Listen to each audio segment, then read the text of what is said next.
This is video number 3 for section 5.4, solving logarithmic equations.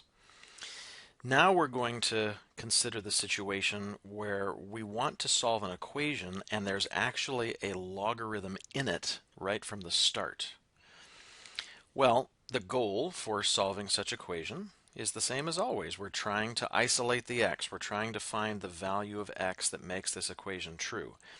The key thing to understand here is now the log is your enemy. It's in your way. It's something you need to get rid of. With exponential equations, the log was our friend. It was a tool that we used to help us out. Now the log is in our way.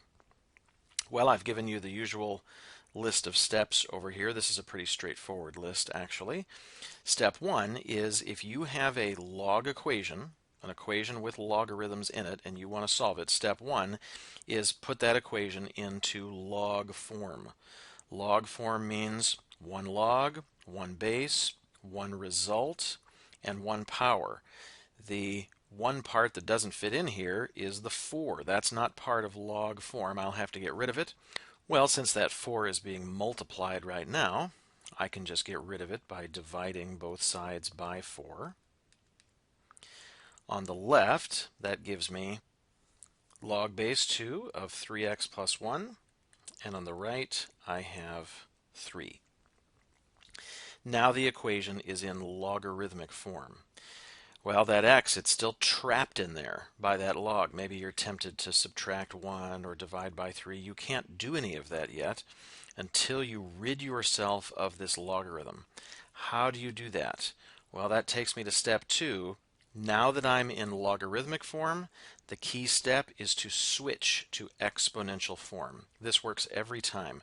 Remember that semicircular pathway we had looked at earlier? That's the pathway I follow. I have a base, 2, I have a power, 3, and I have a result, 3x plus 1. 2 to the third equals 3x plus 1. Notice the logarithm is now gone, the x is free. I can finish this problem by simply isolating the x. Probably a good idea to simplify this left-hand side. 2 cubed is 8. And then just some simple algebra steps to finish it off. Divide by 3. And I get a final answer of x equals 7/3. That would be the exact answer. Obviously, if I wanted to, I could easily get a decimal version of that from the calculator.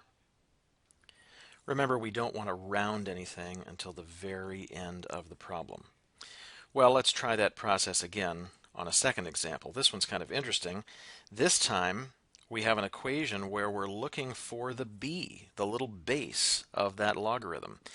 Well, the great part is it really doesn't matter what you're looking for here. If you have a log in your original equation, it's that same list of steps that you go through in order to solve for your unknown.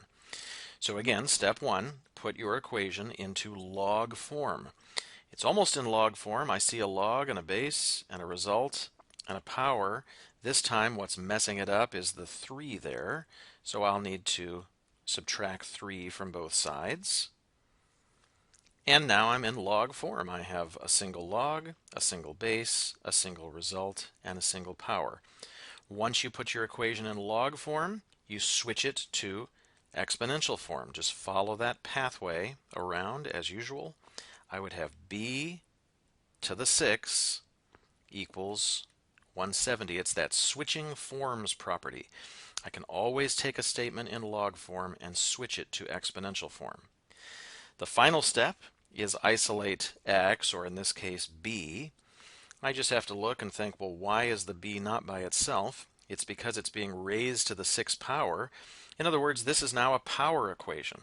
How do I get this b by itself? I need to take each side to the reciprocal power, in this case, the 1/6 power. So my exact answer is b equals 170 to the 1/6 power. If I want a decimal approximation, I would just go to the calculator, type that in.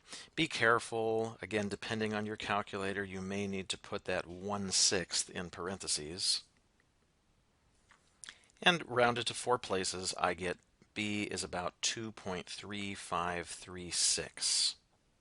Once again, don't do any rounding until you get to the end of the problem. This process we just went through, put your equation in log form, switch to exponential form, and isolate the unknown. That will work every time you have a logarithmic equation.